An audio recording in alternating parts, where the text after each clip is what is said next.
Welcome to the Real Bible Rob podcast. And today I'd like to talk about how giving up control is what the gospel is all about and why it's such a hard thing for people. One of the greatest challenges I face in ministry today is working with people who are obsessed with control. And you really see it in Christianity, which is ironic, hugely ironic, in fact, because Christianity is all about giving up control.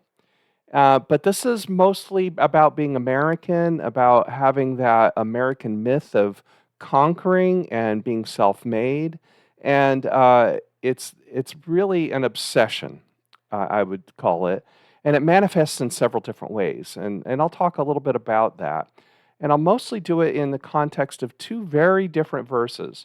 One is the wedding in Cana, and what Jesus starts in his ministry with making the water into wine at the wedding in Cana, and then comparing that to what Paul says about Jesus in Philippians 2, which is called the Christ hymn. And they really complement each other in a great way, and I'll talk about that. And basically the message is that certitude is the enemy of faith, and that only in complete humility and in non controlling do we see the real Christ, and that Jesus becomes the Redeemer in our salvation. So let's get started. So, first of all, let's talk a little bit about the ways in which this controlling behavior manifests itself. And I think it manifests itself in two big ways. One, very obvious, that we see a lot, and others are much more subtle, and they're actually kind of misleading in a way. So let's go for what's obvious, and that is anything that has to do with like nationalism, using Christianity in order to, push this idea of that Jesus is my strength and that He's behind me and not behind my enemies. Whenever you use religion for controlling other people, and that shows up again in a number of different ways. One is just aggressive evangelism. This idea that you've got to go out and prove to people and beat them over the head with apologetics and that why you should believe, and you are on the path to hell unless you believe like I do, and pushing a certain theology. Now, of course, this is driven very heavy and hard. It has its roots in colonialism. I mean, this is basically the whole idea behind manifest destiny, the whole idea behind Europeans going around the world and being aggressive missionaries, basically making them versions of themselves and using Christianity to do that. There's a long history here. The Crusades are a good example of where politics, basically the state, and uh, and Christianity were put together in order to go after enemies of the state, which is essentially what the Crusades were, enemies of the church, because church and state were not really separate at all in most of European history. But also, it continued very much in America in terms of slavery, in terms of going out to the West and taking over Native American lands, indigenous lands, and putting indigenous people into reservations, taking their children away from them and putting them in boarding schools. And all of that was done in the name of God, in the name of Christianity. But you look at that and go, well, why do you do that? Well, you do that because you think you're right and everyone else is wrong, and that your religion makes you think that you can do that. But a lot of it has to do with wealth and power, because obviously the American nation, or the United States is built on a foundation of capitalism and going out and getting wealth and exploiting resources and stuff like that. And I think you can look at that in a non-judgmental way and say, okay, well, there are good aspects to that. There are many things, but it was also done off the backs of of others. and it was using religion to push that in a lot of cases. So that's that aggressive part. The other part where you see it today, and I've talked about it quite a bit recently, is about the idea of saying you have to have proof for your belief. That it's not good enough just to believe and trust in the Holy Spirit and trust in God. No, you have to have proof for it. And if people just had more information and better information, then they would believe it like I do.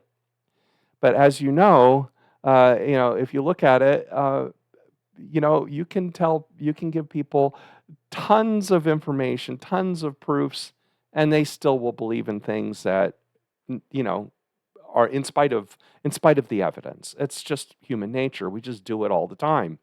There's a reason why astrology is still a big business, and a lot of people do astrology. Now, of course, there's absolutely no evidence, no proof, nothing about that, and you can beat people over the head with it, and they still believe it. They still want to do that. So, for something that's so poorly based on fact, when you have something like Christianity, for example, which does have basis in fact somewhat, but still is mostly about faith, well, you can beat people up all over the place and you're still not going to get anywhere. But the reason why they do that, and the reason why people do that, is about control. The next little bit more subtle thing is in the way that we see Jesus, in that we see Jesus, instead of being a humble servant, we see Jesus as a Superman. Or maybe that humble servant part was only temporary, and he only did that for a little while, just to prove how humble he was. And then, but he really is a Superman, and he really knows everything. And a lot of this goes into the theology of the idea that he had no fear, that really maybe his fear and his reluctance was performative rather than just, genuine. Well, that doesn't kind of make sense either. Why would Jesus do anything that's not true and genuine if we believe that he has no sin and no guile, right? But, you can put that away if it fits your theology, right? For a lot of people, if you want a Jesus of control, and that's what that does. This idea of complete foreknowledge, that Jesus had complete foreknowledge of what would happen to him. He's God, he's the Christ, right? You know, that's a little bit more subtle, but it's definitely a big part of American, especially evangelical Christianity, and also Catholicism. This idea of Jesus as Superman. And then then even one level down from that is, well, then Jesus is in control. My life is such a mess. A lot of Christians will say that, but at least God's in control. At least Jesus is in control. And that's often said with great sincerity and, something that I understand quite a bit. You spend any time with hurting people, or you do any chaplaincy work or anything like that, and you just see, oh my goodness, people just need something to hold on to and cling to. And they do that with God, with Jesus, and they say, well, at least my life's a mess. I have no control, but at least Jesus has control. God has control. But again, that's sort of kind of there's a little bit of a problem with that, and that is that maybe you're looking at Jesus or God still as your advocate against others. It's sort of still a little bit of a us versus them type thing. Goes back all the way into the New Testament, goes back into the Old Testament. People do that, right? They think God's on their side instead of their enemy's side, for example. So you go, how is that? And how does that fit in? Does Jesus really have control, or does Jesus really exert control?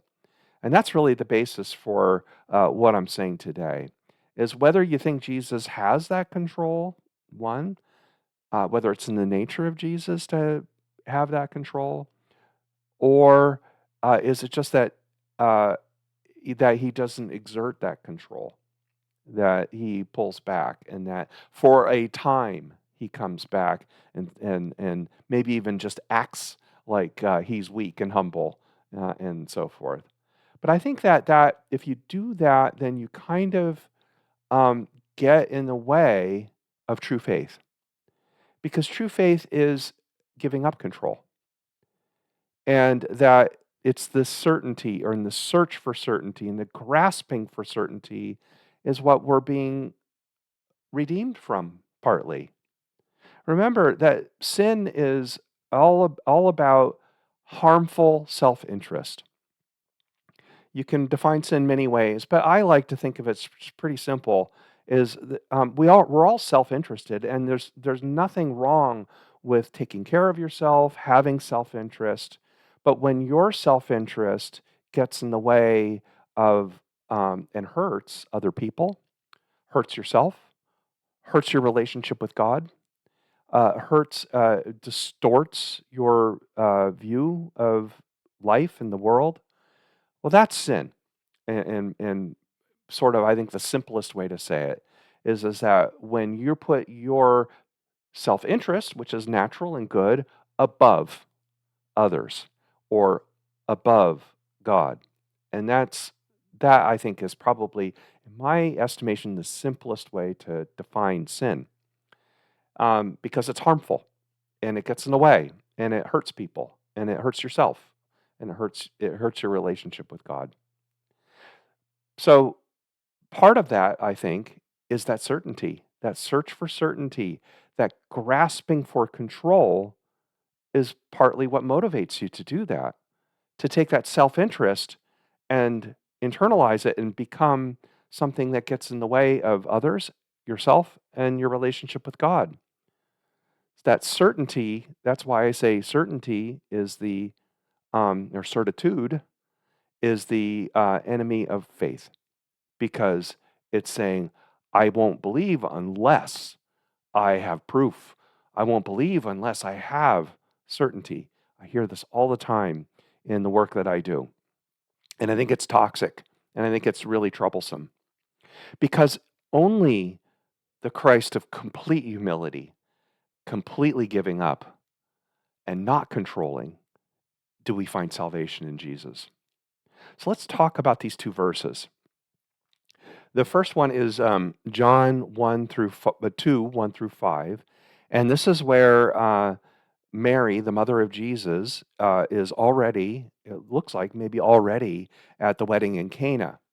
And Cana is only about 8 miles away from Nazareth. So if they were living Nazareth at the time, which it seems like they were, this is, not very far away. These may be people that they know. These are small communities. They probably knew each other.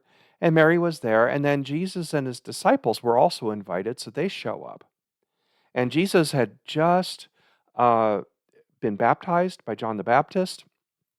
He had just gathered a few disciples. We don't know if all of them. I guess maybe all of them. But anyway, Jesus and his buddies are coming to the wedding. But Jesus hadn't started his ministry yet. He hadn't been public yet. He hadn't really gotten out there yet. He hadn't demonstrated his power in the power of the Holy Spirit, his healing powers yet. So uh, when the wine gave out, and maybe the third day, I don't know. These weddings went on for a week or more. They were big deals, right? Big giant parties. And Mary says to Jesus, "They have no wine." And there's different ideas about this, but basically, running out of wine at a wedding, at one of these Jewish weddings, is a bad thing. It's embarrassing.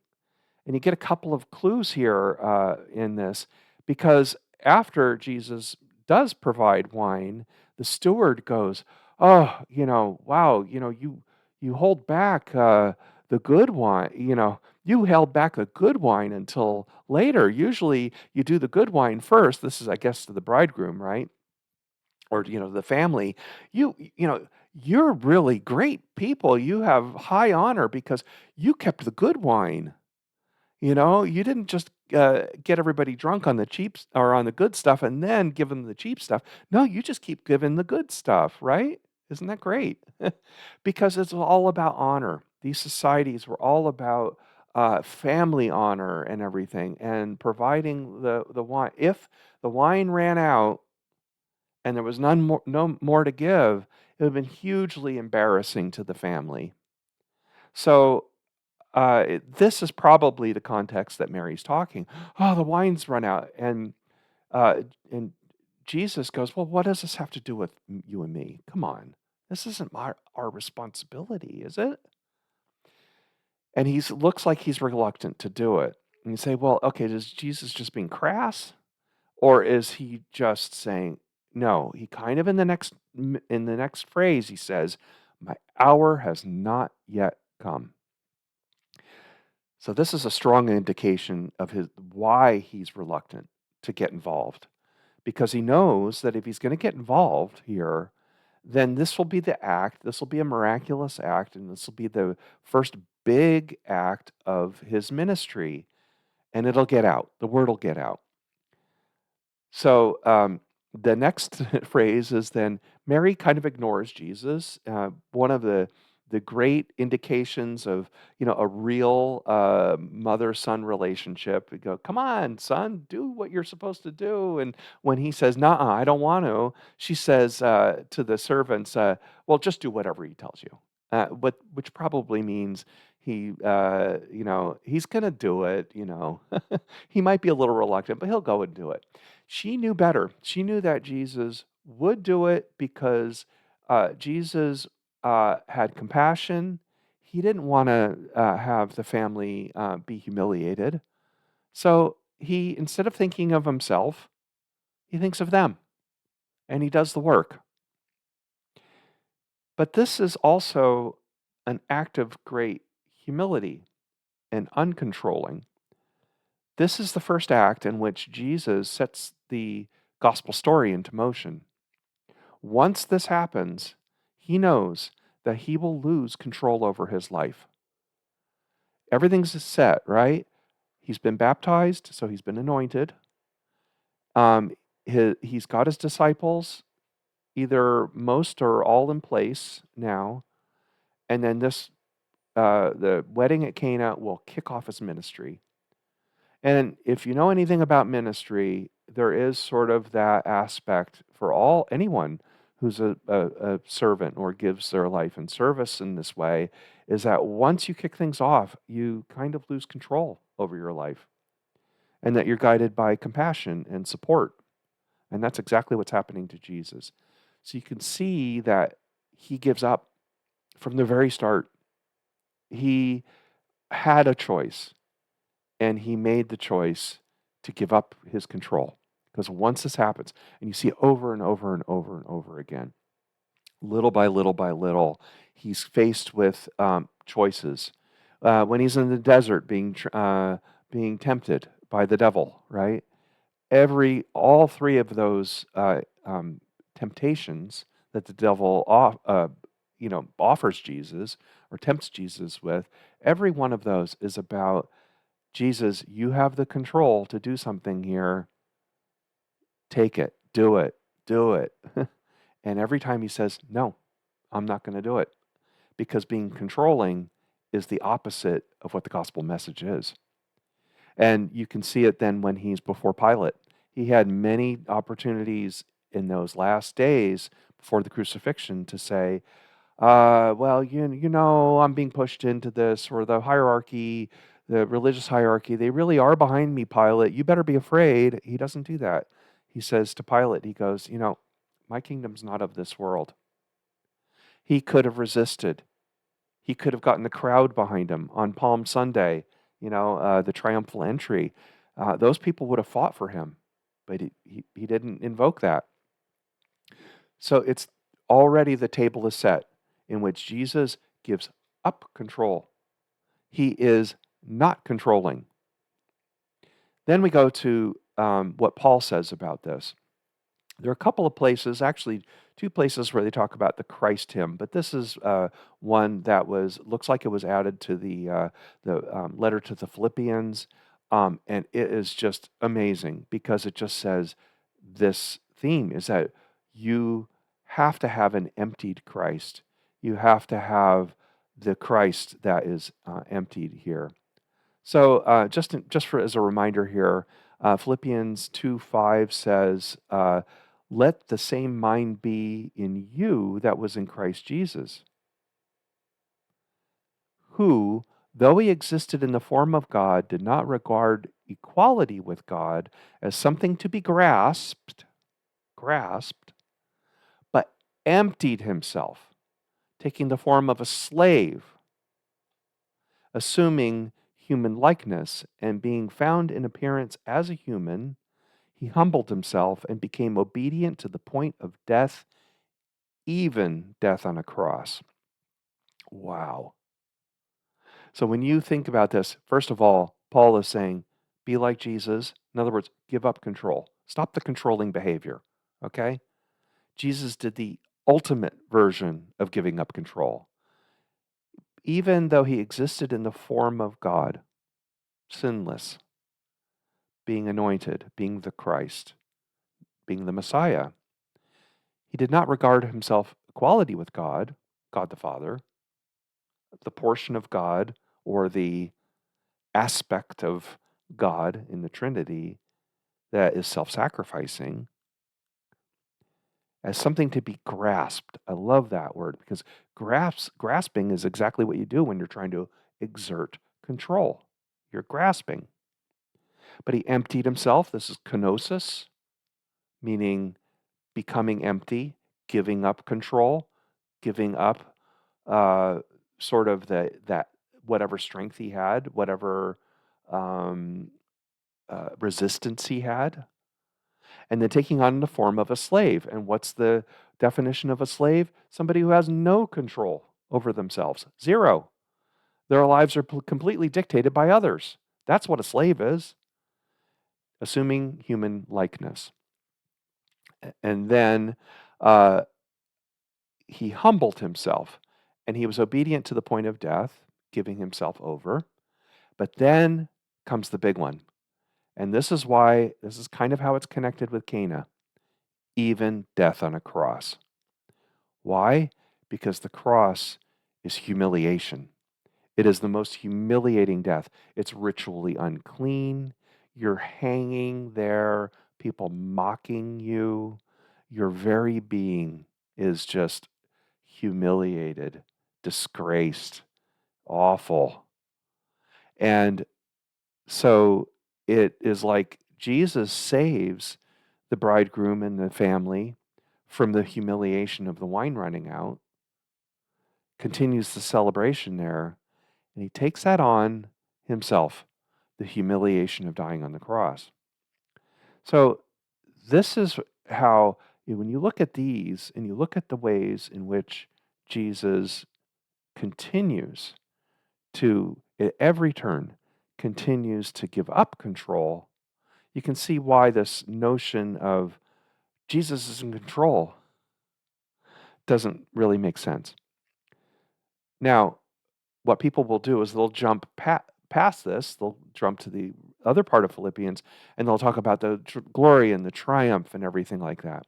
But you notice that even in the glory and the triumph, and even in Revelation, which of course is just, you know, all about triumph and glory at the end, he never says, and he controls everything, and he seizes control. He doesn't. So that's what's important here is that the victory comes from not controlling. The victory comes from the winning, if you want to put it that way, comes from nonviolence. Violence is an exertion of control over another human. It comes from nonviolence. It comes from non-control. Now, this is really, I think that if you can do this in your own spiritual life, if you can help people do this, is to say that, yeah, I mean, we all want to have some measure of control and some measure of self determination in our lives, certainly. I mean, and there's nothing wrong with that. It's just like self interest. We want to have self interest. Self interest, again, is not bad, it's neutral. But when you exert that self interest in a way that is harmful, that is against not the right thing for you, not the right thing for other people, not right thing for your relationship with God, then that's sin. And in the same way here is that control is just like self-interest, right? Of course, you want to have some measure of self-determination and control over things around you. I mean, I do. But when that becomes the goal, the objective, when that control then becomes something that's damaging, which it often is, when that control is imposed on other people, the us versus them thing, and saying that you're wrong and you're going to hell and I'm not, and you better believe like I do, to me, that suggests that is harmful. And that is taking your self interest and it's in the guise of helping the other person. Evangelism always looks like that. I'm helping you, right? But often it's really just exerting control over another human being and getting them to conform to your way. So that's what I'd like to suggest is give that up. When you get toward the end of life, when you're in situations where you don't have control, you talk to somebody who's been just gone through divorce, somebody who's lost a child, somebody who's lost a parent, somebody who's become disabled or is getting toward the end of their life and they just don't have control over their own body anymore. They don't have control over their finances. They don't have control over their toilet habits or whatever, anything like that. And they gradually, as you get older, you lose control and you start really feeling it. And you resist it and you fight it and everything. Just remember that this kind of redemption, this kind of um, uh, peace that comes in the giving up of that control and letting go. So instead of saying, hey, Jesus, you're in control, so something's controlling, just to say, I'm going to give up control like you did. That's what Paul's saying here in Philippians 2:5. Let the same mind be in you that was in Christ Jesus. Give up. Give it up. Let it go. That's what he's saying. So, with that, I'll say, as I always do, people say lots of things about the Bible that aren't really there, especially about control. Peace be with you.